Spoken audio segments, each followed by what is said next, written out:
retrouve aujourd'hui pour vous présenter tous les livres qui sont arrivés dans ma bibliothèque durant le mois de septembre.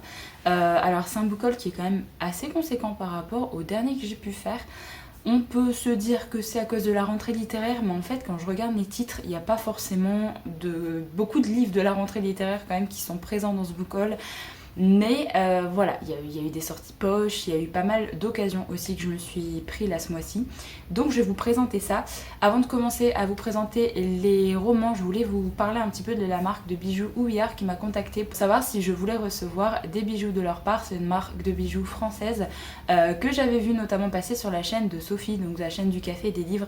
Et récemment, je l'ai vu passer également sur la chaîne de Madame Errance.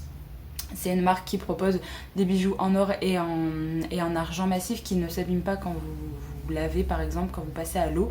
Moi je vous avoue que je teste pas parce que j'enlève mes bijoux à chaque fois que je prends une douche, mais par exemple j'ai reçu ce collier de leur part et j'ai reçu le bracelet également. Et le bracelet je trouve ça très chouette parce que au fur et à mesure que vous vous lavez les mains pendant la journée, c'est toujours des bracelets qui finissent par rouiller, donc ça c'est plutôt chouette. Donc là au niveau des références, je vous mettrai les liens en barre d'infos si jamais ça vous intéresse. Là le collier c'est le Nomade et le bracelet c'est le Sympa.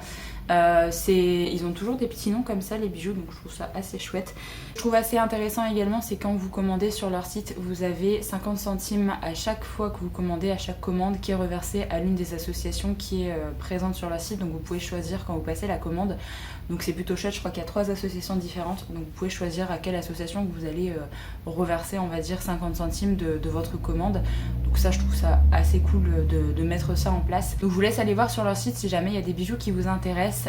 J'ai un code promo qui est Perfect15 qui vous donne 15% de réduction sur votre commande si jamais vous souhaitez passer commande sur leur site. C'est un bon de réduction qui est valable un mois à partir de là où je poste la vidéo, donc normalement les poster le 1er octobre, donc ce sera valable normalement jusqu'au 1er novembre. Si jamais vous souhaitez déjà faire des achats de Noël peut-être en avance, vous pouvez bénéficier des 15% directement. Sachez que je n'ai pas de commission sur les 15%, c'est uniquement pour vous. J'ai uniquement reçu des bijoux gratuitement, j'ai pas de commission quand vous achetez des bijoux sur leur site. Mais voilà, je voulais vous présenter la marque parce que je trouve que c'est une marque française qui propose vachement de jolis bijoux. Et il y a notamment une bague qui est, je pense qu'il a la même collection que ce collier là. Je trouve vraiment très très joli également. Donc voilà, je vous mettrai toutes les informations en barre d'infos si jamais ça vous intéresse, le lien vers le site global et le lien vers les 2 bijoux que moi j'ai reçus. Donc je vais commencer par vous présenter un petit peu les graphiques que j'ai achetés ce mois-ci. Après j'ai fait une catégorie un peu service presse et après les achats neufs et les achats d'occasion. Donc au niveau graphique, je pense que je vous ai déjà tout présenté sur la chaîne parce que je vous en ai parlé dans les vlogs je crois.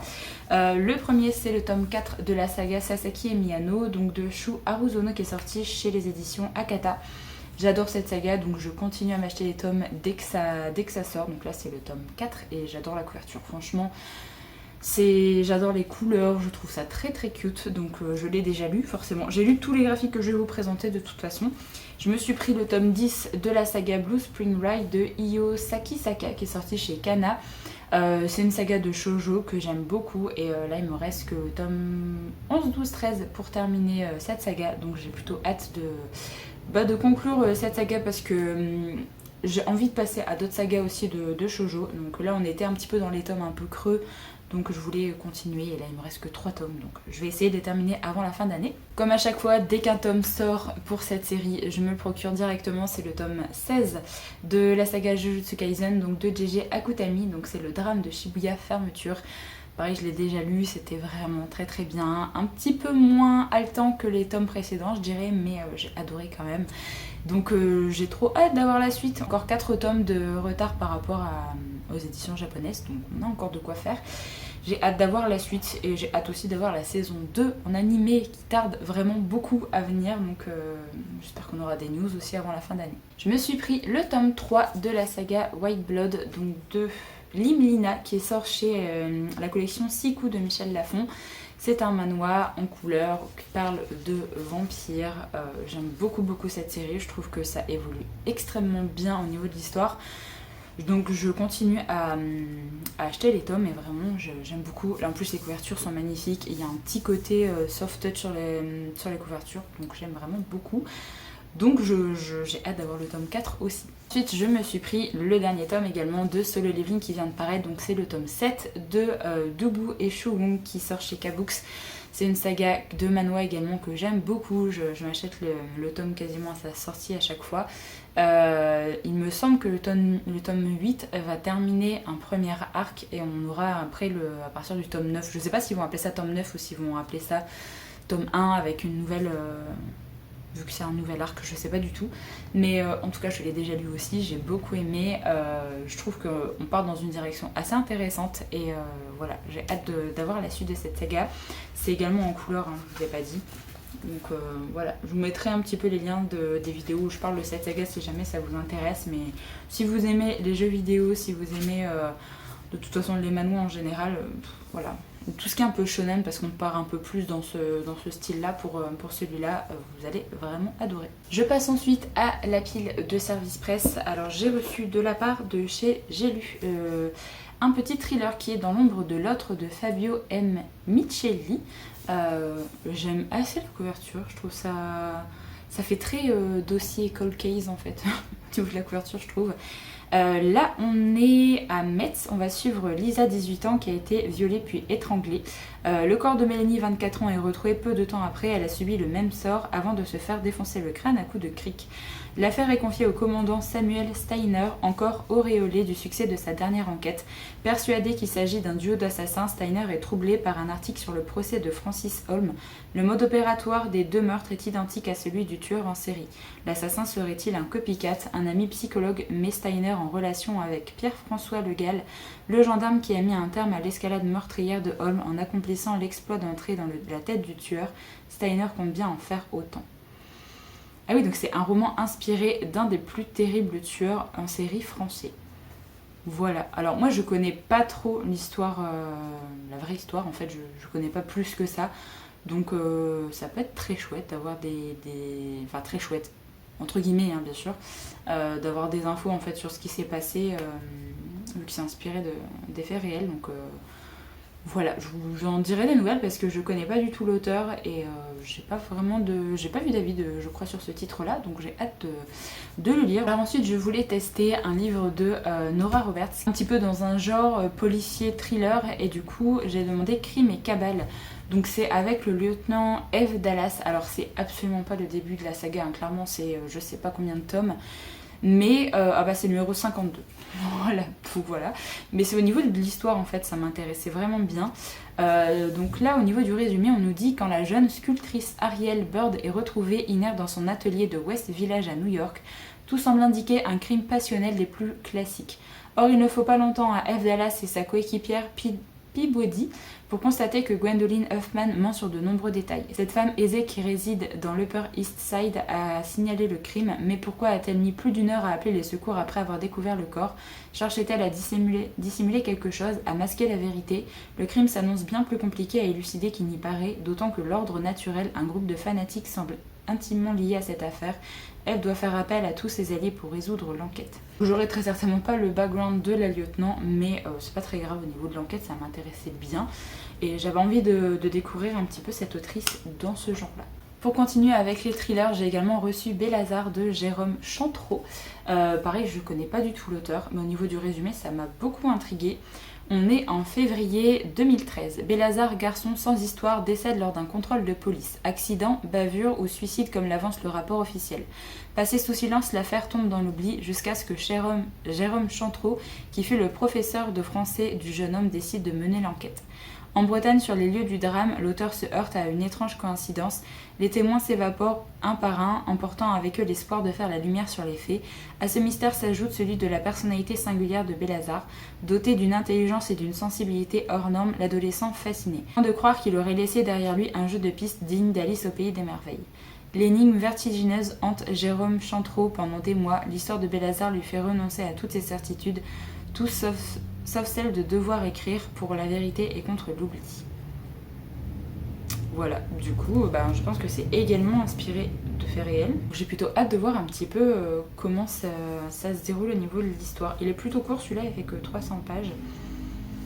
À voir un petit peu ce qui s'est passé du coup pour ce jeune garçon. J'ai ensuite reçu Legendborn de Tracy Down, donc le premier tome d'une trilogie qui est Légendes vives, que j'ai déjà lu et j'ai vraiment adoré. Je vous invite à aller voir ma vidéo vlog si jamais vous l'avez pas vu. C'est une histoire de fantastique où il y a la présence de créatures, où on va parler un petit peu de réécriture de la légende arthurienne. Vous avez une héroïne que j'ai vraiment beaucoup aimée, il y a la présence de magie, il y a un petit côté Dark Academia puisqu'on suit un ordre, ça se passe à l'université. Donc voilà, je vous invite à aller voir mon update si jamais vous souhaitez plus de détails sur ce livre, mais j'ai vraiment beaucoup aimé et je vous invite clairement à découvrir ce premier tome parce que je trouve qu'il faut vraiment lui donner un petit peu la visibilité qu'il mérite, surtout sur Booktube français. Mais j'ai vu pas mal de personnes déjà commencer à en parler, donc c'est plutôt chouette. Et j'ai hâte d'avoir le tome 2 parce que vraiment, il y a plein d'informations dans le premier tome, donc j'ai peur d'oublier trop d'infos. Donc j'espère que le tome 2 arrivera dans pas si longtemps que ça. Et pour terminer avec, j'ai reçu la suite de la saga Dynasty de Ilona Andrews, donc c'est le tome 4, Une douce brûlure. J'ai uniquement lu le premier tome pour l'instant, donc je vais lire le tome 2 normalement au mois d'octobre, donc j'aimerais bien avancer dans cette saga. Je vous fais pas le résumé, je vous mettrai également le lien vers ma vidéo où je parle du premier tome si jamais ça vous intéresse, mais c'est une saga fantastique. On aurait pu un petit peu la mettre dans l'urban fantasy, mais je trouve que c'est plus du fantastique qu'autre chose. J'avais plutôt bien aimé le premier tome, donc j'ai hâte de poursuivre. Ensuite, des éditions Robert Laffont, dans leur collection Pavillon Poche, j'ai reçu Les Brises de décembre de Marvel Moreno, qui est un petit peu une sorte de saga familiale. On est à Barranquilla, ville étouffante du littoral caraïbe. Lina et ses amies, 4 jeunes femmes confrontées à un monde traditionnel oppressant, se découvrent et se cherchent. En contrepoint, les voix des générations précédentes, celles de la grand-mère de Lina et de ses tantes, se font entendre. Et à travers ces destins féminins entrelacés, 150 ans de la vie d'une société se dessinent. L'histoire d'une Colombie violente entre héritage et modernité, dans laquelle les femmes doivent se battre pour exister. Loin d'être seulement une saga, un roman historique et social, Les Brises de décembre est une fresque foisonnante, saisissante, dans laquelle les lieux deviennent terre de magie et de symboles portés par des héroïnes intemporelles. Je connais absolument pas l'autrice, donc ce sera vraiment une découverte. En plus de ça, avec une saga, ça fait un petit peu saga familiale, avec peut-être des secrets de famille, vu qu'on va avoir les destins des mères et des grands-mères qui vont être amenés. Ça peut être très très chouette. C'est écrit minuscule par contre. C'est écrit tout petit dans le livre. Mais voilà, ce sera chouette de découvrir un petit peu ce roman. Et il est sorti du coup pour vous le 29 septembre.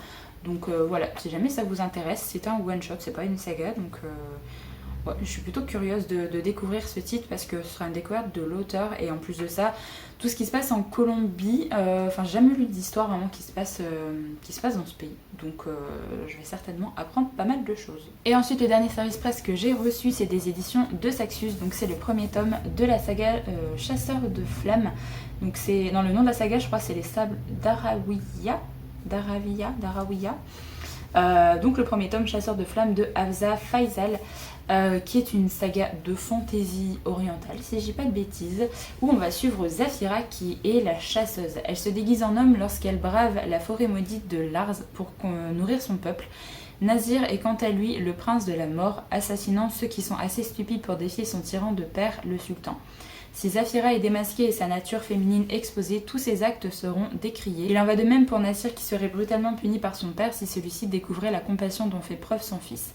Ils sont de véritables légendes dans le royaume d'Arawiya, mais aucun d'entre eux ne veut de cette gloire. Alors que la menace d'une guerre grandit et que Lars étend son nombre de jour en jour, Zafira et Nasir sont envoyés chacun de leur côté récupérer un artefact perdu qui restaurerait la magie dans le royaume.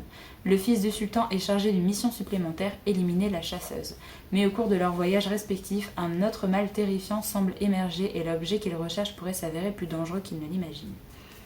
Ça a l'air trop bien. Je l'avais déjà vu passer il y a pas mal d'années déjà sur des chaînes anglophones que je suis et j'ai trop hâte de le lire. Je pense qu'il va faire partie de mes prochaines lectures parce que vraiment ça me tente vraiment beaucoup, ce côté un petit peu fantasy orientale, j'adore ça. Donc je vous en reparlerai très vite parce qu'il me tente vraiment bien. Alors ensuite on va passer à mes achats neufs et j'ai craqué uniquement pour du poche et du semi-poche. Le semi-poche que j'ai acheté, c'est le tome 3 de la saga Les Brumes de Cendre Lune, donc c'est les ombres célestes de Georgia Caldera. Je voulais me prendre ce livre-là pour terminer une saga et j'ai relu la saga, je l'ai terminée justement il y a quelques jours, donc je vous en reparlerai dans un prochain update. Mais voilà, je voulais essayer de terminer d'autres sagas avant la fin d'année, donc c'est pour ça que je me suis pris ce tome 3. Donc je vous en dis pas plus sur cette saga, je vous en reparlerai dans la prochaine vidéo. Ensuite j'avais très envie de continuer la saga familiale que je vous ai présentée il y a pas longtemps non plus, la saga historique avec Secret de famille, qui est donc la saga La Villa aux étoffes. Donc je me suis pris le tome 3 qui est l'héritage de la Villa aux étoffes de Anne Jacobs, qui est publié chez 10-18 avec cette magnifique couverture automnale. Je veux absolument le lire avant la fin d'automne, donc voilà, il sera dans mes prochaines lectures.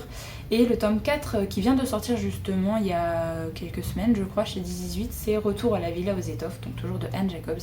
Alors je sais pas si c'est à cause de la pénurie de papier, mais normalement tous les 10-18 sont mat en fait, ils ont vraiment ce côté mat. Et là le tome 4, enfin, vous voyez la différence quand je le bouge, on voit clairement, ça fait un effet, c'est très luisant en fait, donc je sais pas si c'est à cause de la pénurie de papier.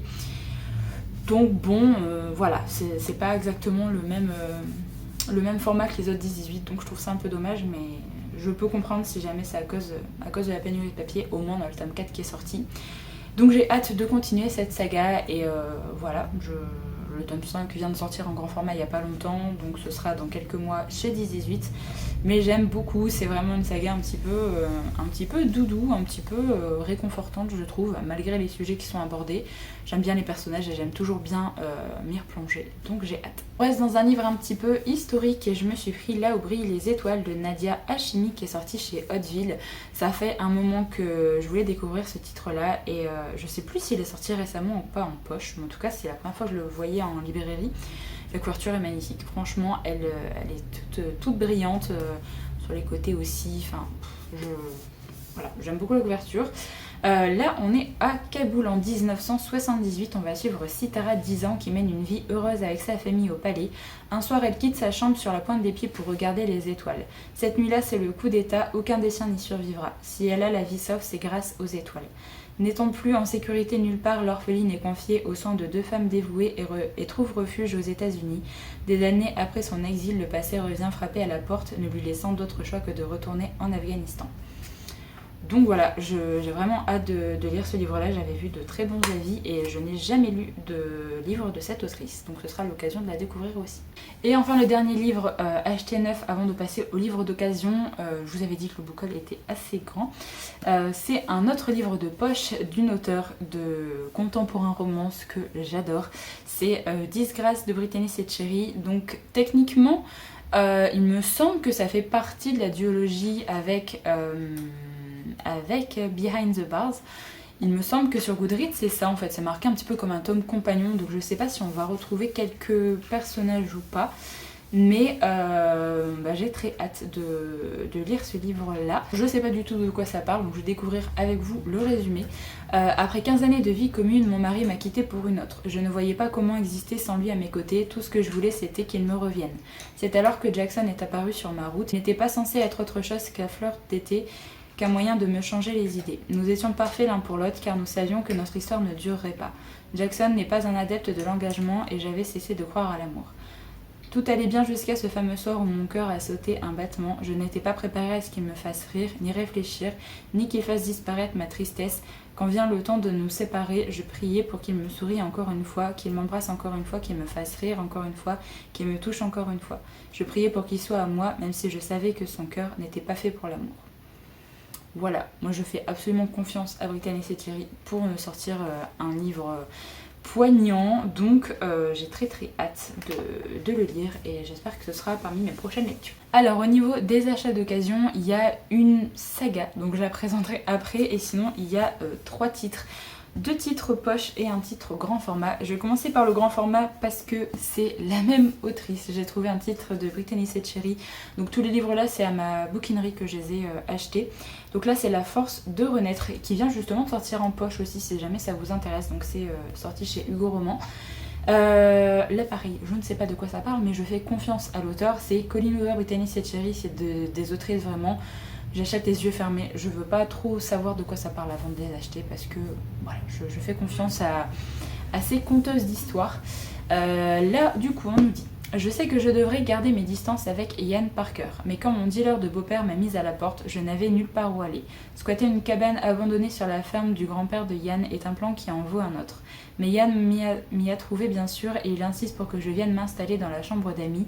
Je sais que je devrais refuser, mais la perspective d'un toit et d'un lit chaud est irrésistible. Sans parler des yeux bruns et des bras solides de Ian. Nous n'avons rien en commun sauf que l'étincelle qui s'allume entre nous est incontestable. Finalement, ma vie s'éclaircit.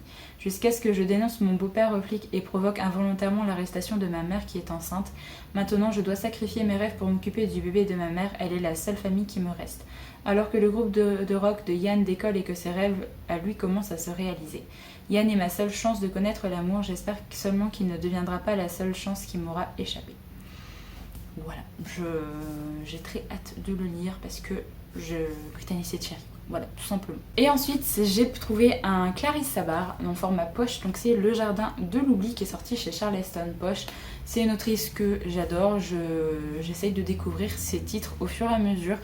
J'en ai encore 2 dans ma pile à lire. Donc là, ce sera le 3e. Là, on est en 1910. La jeune Agathe, repasseuse, fait la connaissance de la belle Otero, célèbre danseuse dans la villa dans laquelle elle est employée. Une rencontre qui va bouleverser sa vie, 2 destins liés à jamais par le poids d'un secret.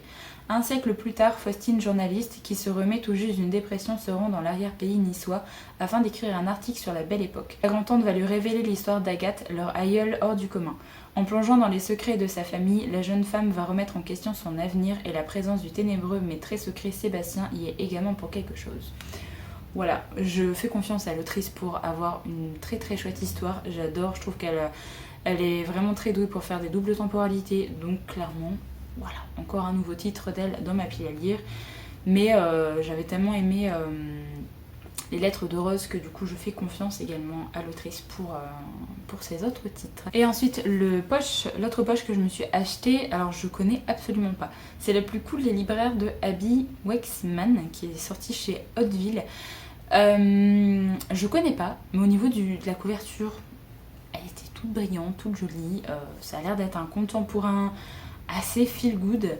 On suit Nina Hill qui est libraire. Elle a une culture générale incroyable, un agenda bien rempli et un chat nommé Phil.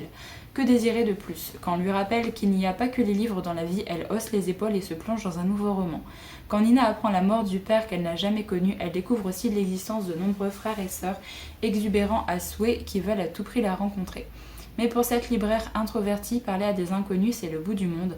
Comme un malheur n'arrive jamais seul, elle découvre que son ennemi juré n'est pas insensible à son charme et vaudrait mieux la connaître. Nina hésite entre plusieurs options: changer d'identité, s'exiler sur une île déserte ou se terrer dans son appartement en attendant que ça passe.